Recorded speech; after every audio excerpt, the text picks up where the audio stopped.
I'm sorry it's taken me so long to reach out to you. I wasn't ready to say anything before. But I'm ready now. At 57, Céline Dion finally opens up about Renée Angelil. I sang to the whole world with a bleeding heart. I stood before millions, won dozens of awards, and sold over 200 million albums. They called me the golden voice of Canada. But no one knew. Behind the soaring high notes that touched the sky were the falls that plunged straight into hell. That was my final whisper. Céline Dion, a voice that made Titanic immortal, that made the world cry with My Heart Will Go On, and also a soul that has endured too many stabs. I don't scream. I don't write books to expose others. I just carry within me a list. The list of the 5 singers I hate the most. Who is the first one? And why did they turn love, music, and even my honor into a nightmare? Watch until the end, because this story is not just about rage. It's an indictment told through music, through blood, tears, I wasn't tough. and soul. I wasn't pretty. I wasn't certainly cool. The lie is too heavy now. Céline Dion, from musical angel to the woman scarred by blades. I was born in 1968 in Charlemagne, a small town in Canada. I was the youngest in a poor family with 14 siblings. My childhood was filled with the sound of an old piano, songs sung in the kitchen, and long nights dreaming of stepping out of the shadows to sing for the world. And that dream came true. I met Renée Angelil, the man who mortgaged his own house to bet on my voice. He was my husband, my mentor, my protector for 3 decades. With Renée, I went from a poor girl to a global icon. I sang at the Oscars, at the Olympics. I won Grammys and dozens of other awards. I sold over 200 million albums and became known as the Golden Voice of Canada. But every light casts a shadow, and mine was far too deep. They used to call me Whitney Houston's shadow. Some mocked, Celine is just a glorified karaoke singer. Tabloids screamed, she only has Titanic. Nothing else but a big fat zero. I heard it all. I swallowed my tears backstage, then walked on stage and sang like my soul was about to explode. I once loved, once felt protected, and then lost everything. In 2016, Renée, the man I spent my life with, died of cancer. 2 days later, I lost my brother. I collapsed. I thought I'd never get back up. And when illness struck, a rare condition that caused my muscles to spasm and my voice to tremble, the world called me a relic of a golden age. I collapsed on the floor in the middle of a seizure, and in that moment, I heard someone whisper, Céline Dion is done.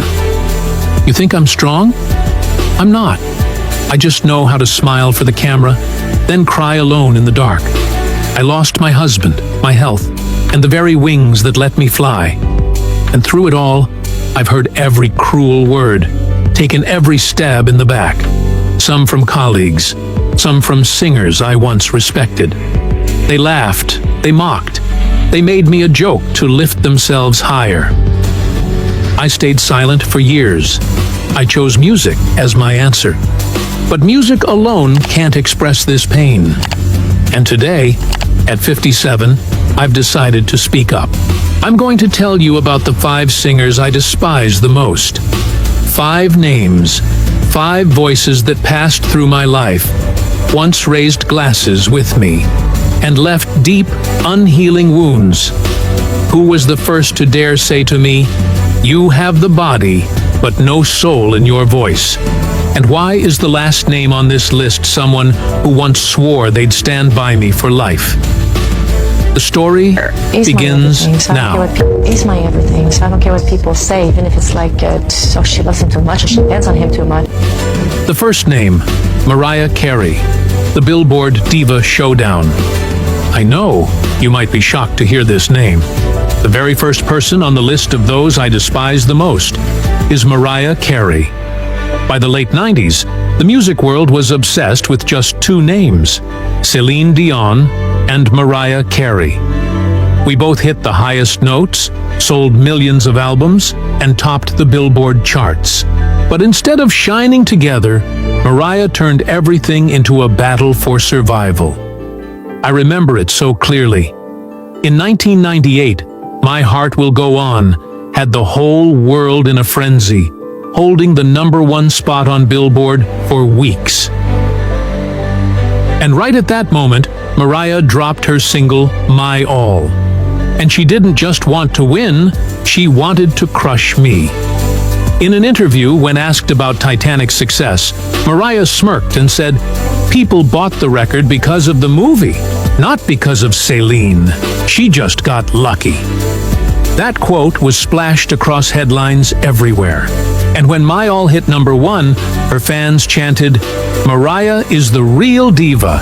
Celine only lives off Titanic." At the AMA Awards night, when my name was called, I heard boos and whistles from her fans. I stood on stage accepting the award, but it felt like 1,000 bricks were hurled straight at my heart. It didn't stop there. In 1999, a major tour across Europe was in the works. I was promised the opening slot, but at the last minute, Mariah took it. They told me flat out, "Mariah sells more tickets. Sorry, Celine. I've sung my whole life to prove my worth." But in just one night, I was turned into Mariah Carey's shadow. Fame, it's a battlefield. And Mariah, instead of seeing me as a fellow artist, saw me as someone who had to be destroyed. I don't hate her voice. I hate the way she wanted me gone. And if you think fighting over Billboard charts or stage spotlights was cruel enough, wait till you hear about the second one. Because that story wasn't just about fame, it was about love. A love that became a cage, suffocating my heart to the very end. The second name, Peabo Bryson, duet partner, the man who walked away when I collapsed. I once believed that Beauty and the Beast wasn't just a song, it was destiny for me and Peabo Bryson. When we stepped onto that stage in 1992, the lights hit, the music began, and the world held its breath. Our voices blended like two souls finding each other in a sea of people. And in the long nights that followed, I believed this was real love. We held hands backstage, whispered promises in hotel rooms, swore we'd weather the storms together.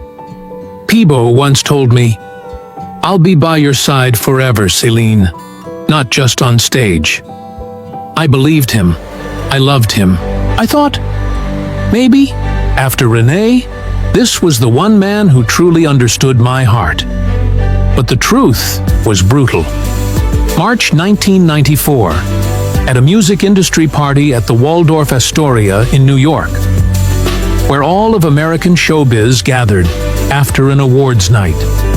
I walked into the room, glass of wine in hand, still glowing from the performance earlier that evening. And then I froze. Right in the middle of the crowd, Peabo was locked in a passionate kiss with Regina Belle, the singer who had just performed A Whole New World with him. The music was loud, the laughter rang out, and I stood there, like a ghost. I tried to stay calm, but the tears came anyway. I turned to leave. Peabo saw me. He didn't follow. He didn't explain. Instead, he raised his glass, smirked, and said loud enough for the whole table to hear, "Don't be surprised. Celine always thinks she's a princess. But in real life, she's just a fame-hungry fool." Laughter exploded. All eyes turned to me, pitiful, mocking, entertained. In that moment, I lost control. I took the wine in my hand and threw it straight into his face.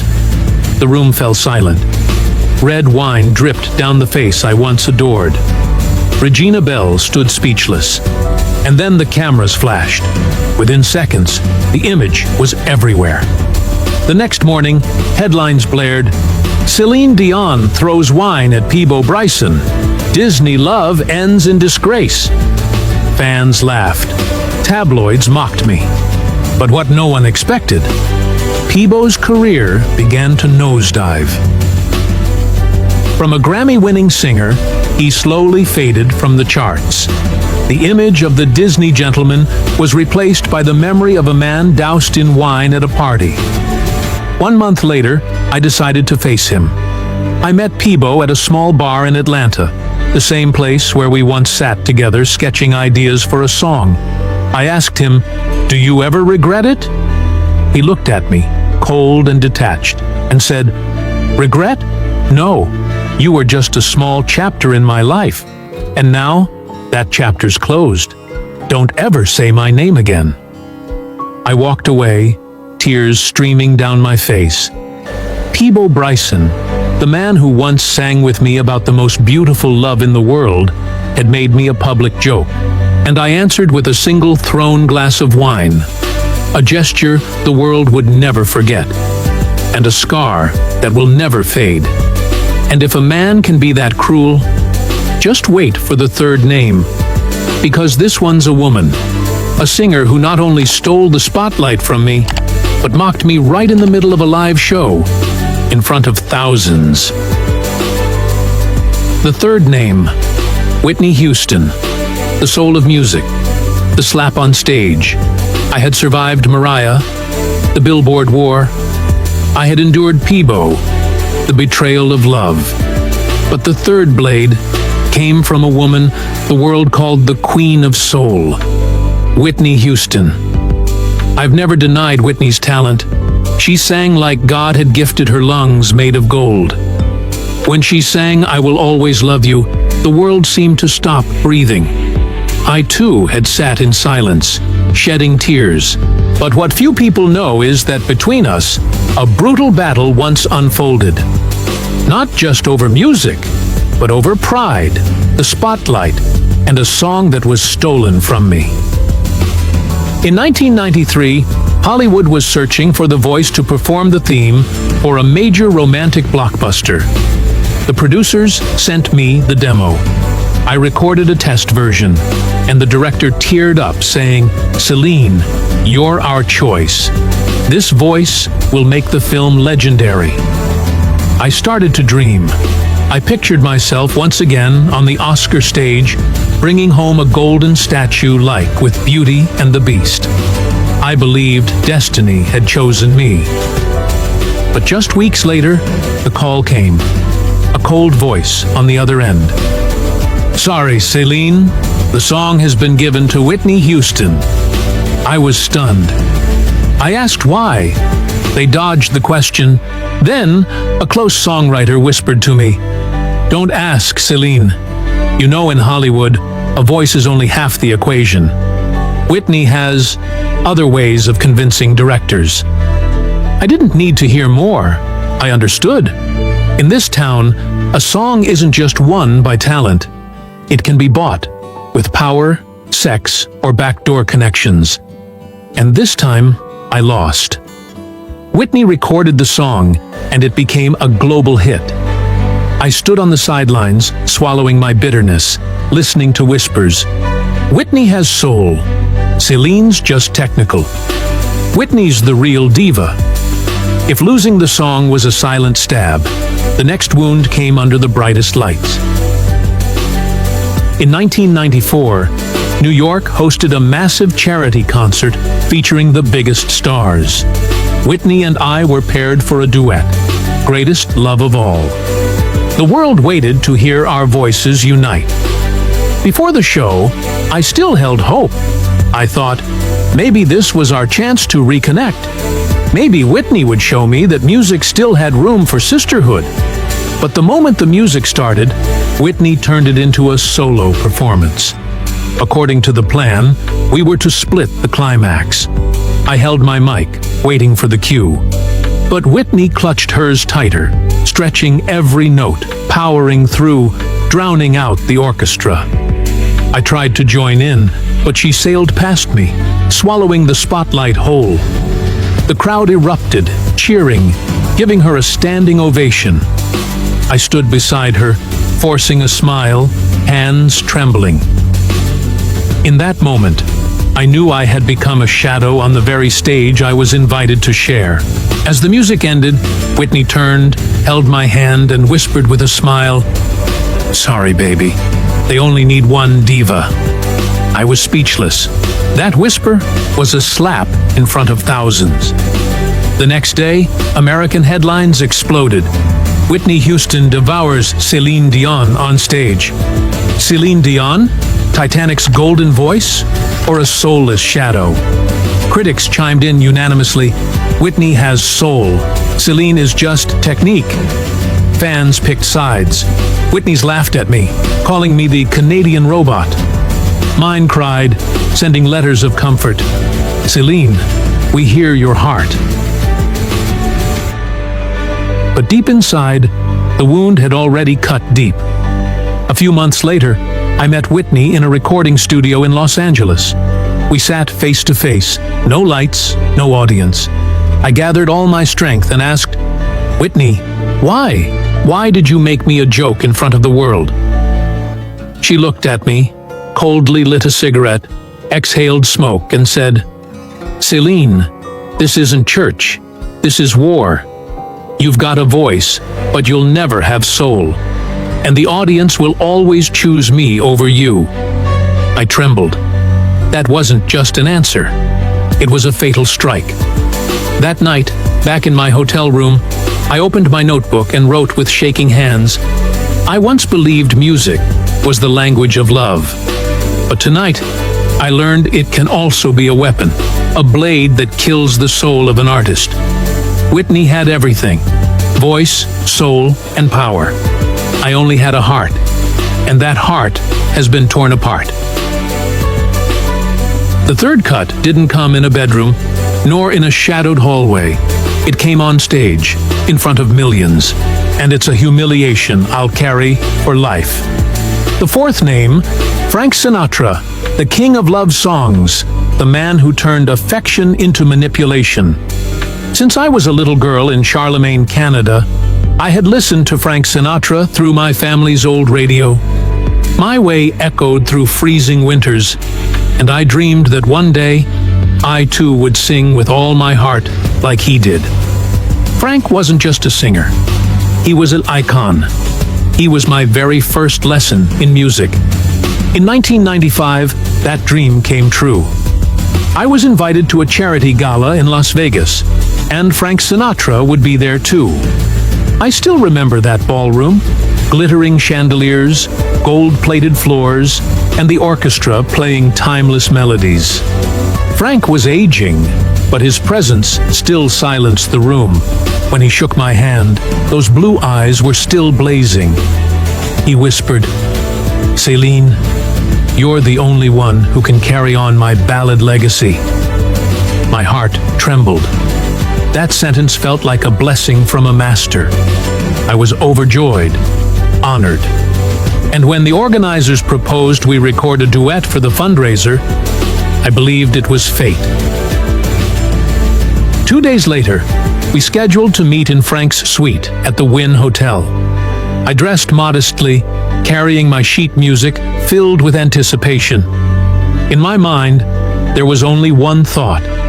This could become a legendary duet. The room was heavy with cigar smoke and whiskey. Frank reclined in his chair, pouring drinks into 2 crystal glasses. I opened the music sheets, laid them on the table, and began discussing harmonies and phrasing. But he stayed silent. He just stared at me, a mix of warmth and something else, something invasive. Then he set his glass down and said slowly, "You want this song, don't you, Celine?" You want to stand beside me and show the world what two generations can do together? I nodded, my heart pounding. He chuckled, leaned in and whispered, "Then you know what it costs to keep the spotlight, right?" I froze. I thought I had misheard. But when he raised his glass again, his eyes never leaving mine, I understood. This wasn't a metaphor. It was a proposition. A raw, shameless offer. I started to tremble, goosebumps all over. The man I once idolized, who sang Strangers in the Night and made the world swoon, had turned me into a bargaining chip. I stammered. "I came here for music, not this." Frank shrugged, exhaled smoke, and replied without blinking, "Music is just a small part of the game, sweetheart." I stood up, grabbed my sheet music, and left. My heart raced, and tears streamed down my face the moment the door closed behind me. The next day, I was told, the duet had been given to another singer. No explanation. No apology. The following week, the tabloids exploded. Céline Dion loses Sinatra. Duet due to her diva attitude. They claimed I refused, that I was too difficult, that I didn't understand what collaboration meant. I clenched my teeth and stayed silent, because I knew if I spoke the truth, no one would believe me. Who would dare believe that Frank Sinatra, the American legend, had used love songs to cloak something so vile? Months later, at an event in Los Angeles, I ran into him again. I gathered all my courage, hoping for clarity, hoping to hear it was all a misunderstanding. Frank looked at me, eyes cold as ice, and whispered just loud enough for me to hear, "You had your chance, Celine. You turned it down. Don't ever dream of standing beside me again." That wasn't seduction. It was a threat, a display of power meant to bury me. And if Frank could turn a love song into a weapon, the final name on this list was even more cruel. Because they weren't an idol or a man in power, they were someone I once called a friend, a soulmate. And that betrayal was the deepest cut of all. The fifth name, Barbra Streisand, the sister, the one who delivered the final blow. I've told you about Mariah, who turned Billboard into a battlefield, about Peebo, the love that became betrayal, about Whitney, who stole the spotlight and a song, about Frank, the legend who became a predator. But the deepest, most devastating wound came from a woman I once saw as a sister, a soulmate, Barbra Streisand. In 1997, we recorded Tell Him, an unforgettable duet. The first time I heard Barbra sing beside me, I cried. Her voice was deep, rich, and powerful. Mine soared, bright and floating. We blended like two souls that had finally found one another. In a Los Angeles studio, Barbra placed a hand on my shoulder and whispered, "Celine, you're the little sister I never had. Music connects us." I believed her. I thought that finally, after all the knives in my back, I had found an ally.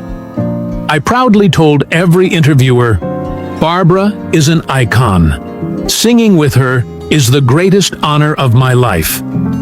February 1998. We both appeared at a grand music gala in Beverly Hills. The organizers asked us to perform a few lines of Tell Him as a gift to the audience. I walked on stage smiling. The crowd roared with applause. But as the music began, I was stunned. Barbra sang the entire climax. The part that had been mine was gone. I was left with faint background harmonies. When the song ended, she turned to me with a radiant smile and embraced me. The audience didn't notice. They kept cheering. But inside me, something shifted. I felt it. Something had changed. After the show, I found Barbra backstage. I gently asked, "Barbra, why did you take the whole climax?" We had an agreement. She looked at me, her eyes cold, and said flatly, "Celine, you need to understand something. There's only one Barbra Streisand in this world. You've got the voice, but you don't have the depth, your technique. I'm soul. Don't ever think you're on my level." I was shattered. My heart broke. The woman I had seen as a sister, in that moment, became the one holding the knife. The next day, the headlines screamed, "Barbra Streisand overshadows Céline Dion at gala." One critic wrote, "Céline Dion may soar, but Barbra Streisand has roots. One is light, the other is depth, and the audience will always choose depth." My fans were outraged, but hers laughed. They called me Barbara's backup singer. A few months later, we crossed paths again at a party in New York. I approached her, still hoping to make peace. "Barbara, I've always respected you, but why did you have to make me look like a joke?" She raised her champagne glass, looked me up and down, and replied bluntly, "Because you needed a reminder, Celine. There's no room for two divas in showbiz. Only one gets to wear the crown, and it's not you." Laughter erupted from those around her. I stood frozen.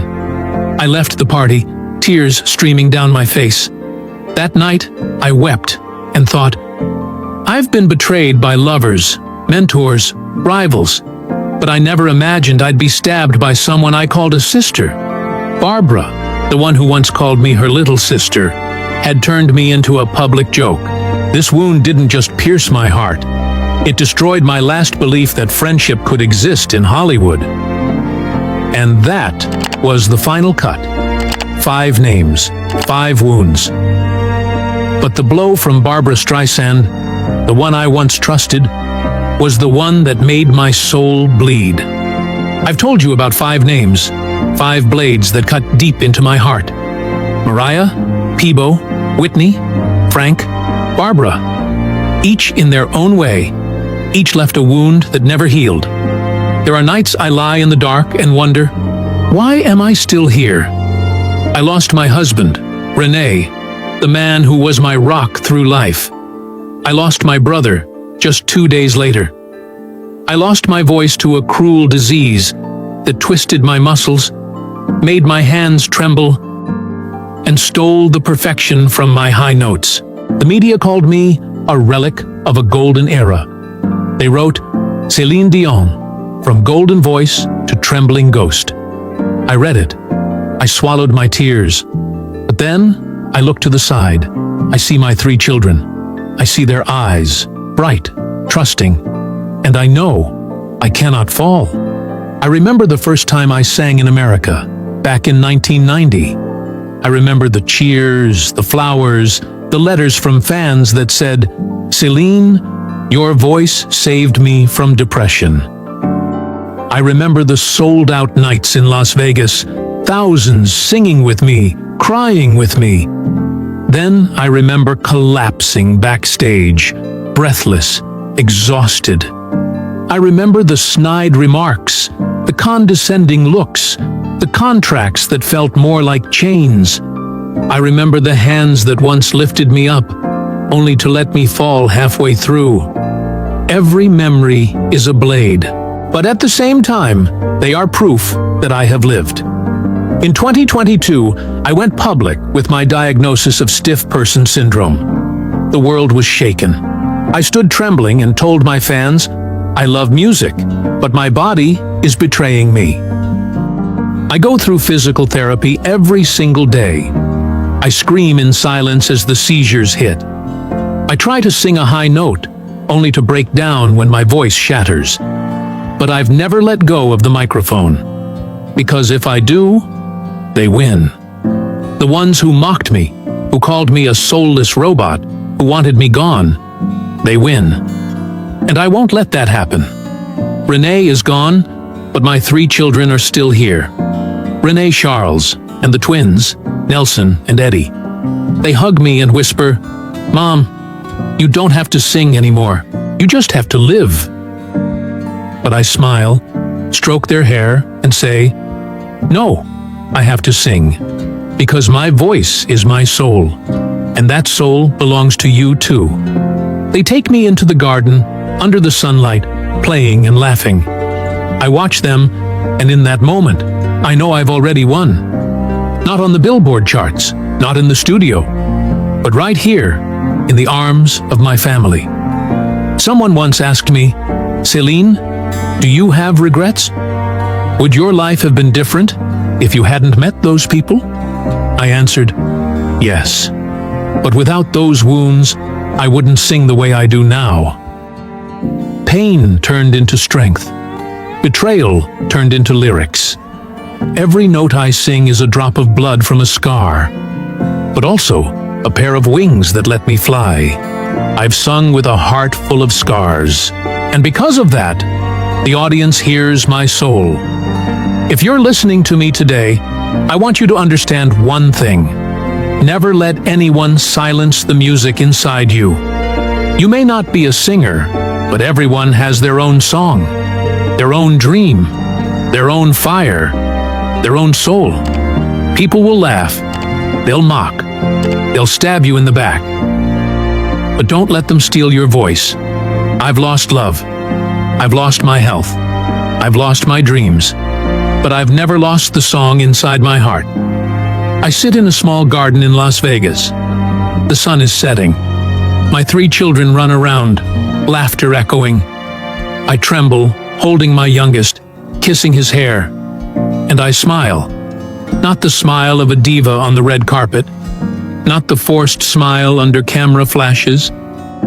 This is a real smile.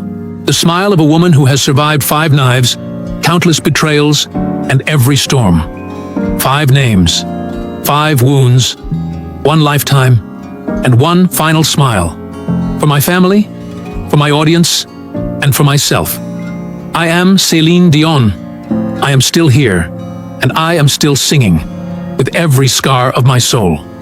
Can you check my nose? Can you check my throat? Can you check my ears? Can you check my lungs? Can you check my heart? When I met with him, I was not romantically involved with him.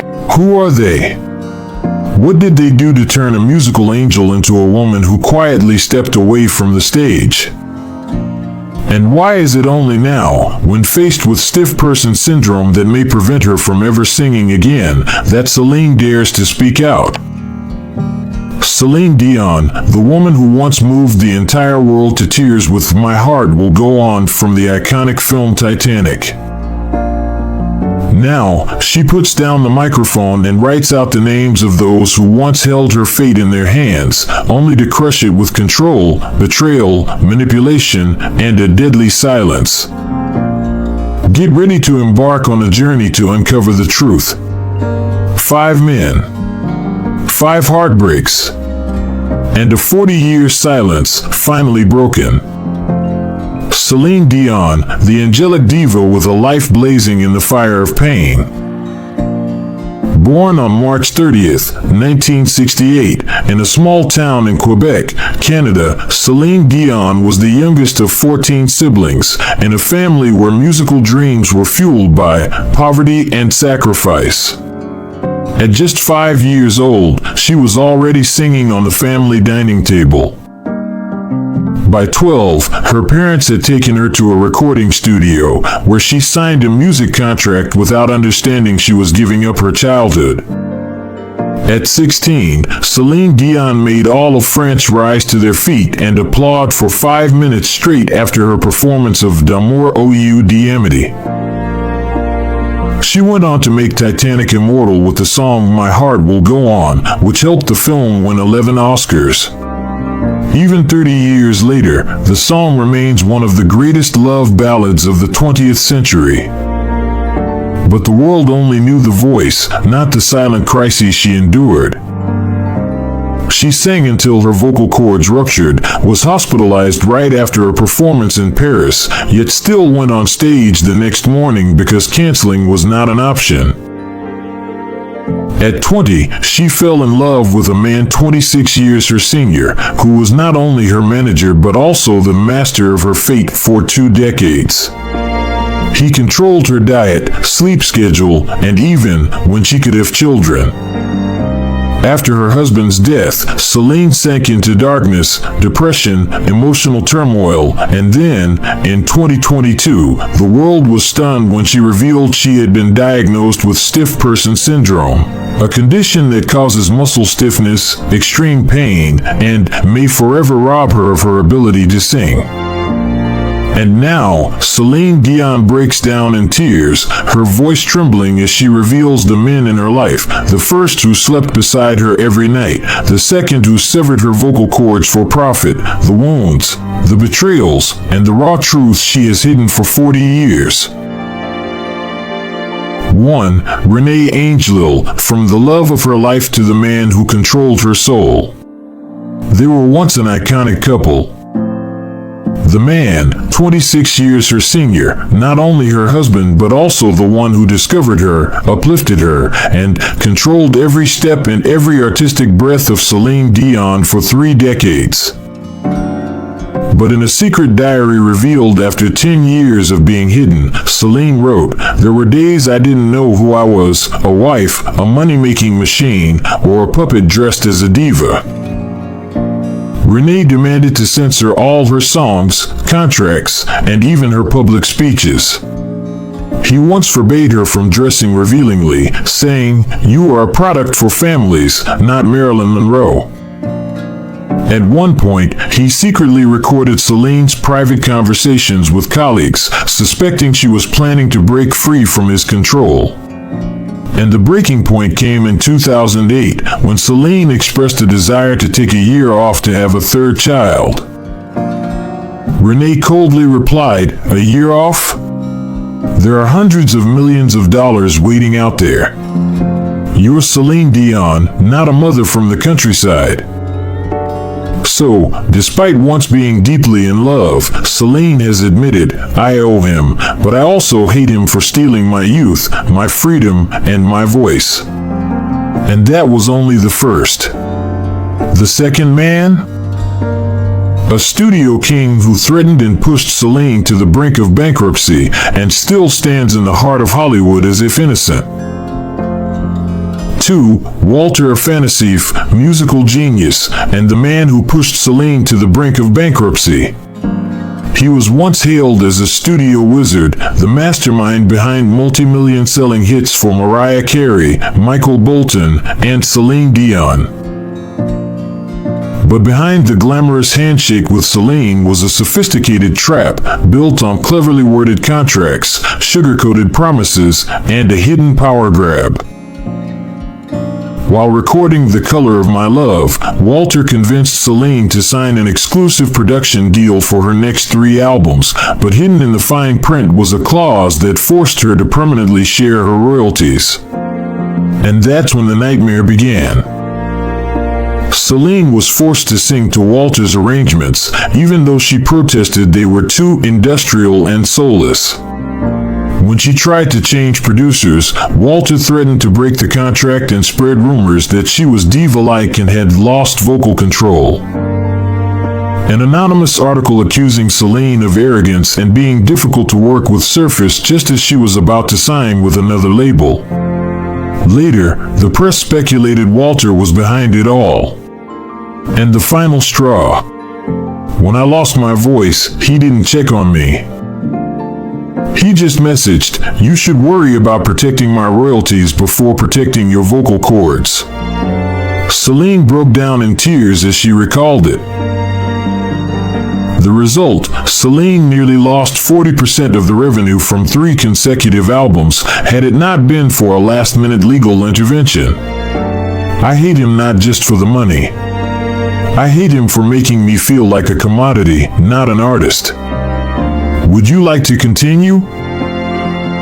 The third man is a celebrity, but behind the scenes, he acted like a monster. Stay tuned. 3. Luke Moreau, the lighting specialist and the psychological predator who made Celine afraid to step on stage. Not a singer. Not a producer. Luke Moreau was merely a backstage lighting technician, but for 5 years, he held control over the stage of Celine Dion's Las Vegas show. And it was he who drove the queen of the stage to a mental breakdown and left her completely voiceless for 9 months. Luke was known as a master of ambience, a specialist in using lighting to elevate a performer's emotions. But with Celine, he manipulated something else, her mind. The chilling truth behind the scenes. Luke would frequently adjust the stage lighting in ways that deviated from the agreed setup, causing Celine to lose her sense of direction and feel unbalanced during performances, though no one else could notice it. He sent anonymous letters saying she was aging rapidly and that the audience was getting bored of her voice, then whispered the same sentiments over the earpiece during her shows.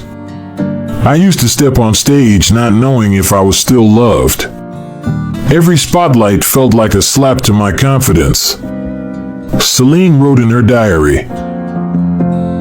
After a performance in June 2013, Celine collapsed backstage and was diagnosed with a nervous breakdown. While she was on leave, Luke accidentally leaked staged photos of her appearing angry and out of control backstage, prompting media speculation. Was Celine mentally unstable? I don't hate him for making me cry. I hate him for planting the fear in me that I no longer deserve to sing. 3 men. 3 emotional earthquakes. But the 4th? A media icon who twisted the truth to destroy Celine with words without ever lifting a finger. 4. Howard Stern, the king of radio and the man who used a microphone like a knife to Celine's heart. He was America's radio king. A name that made the entire entertainment industry tread carefully, known for taking down anyone with just one broadcast.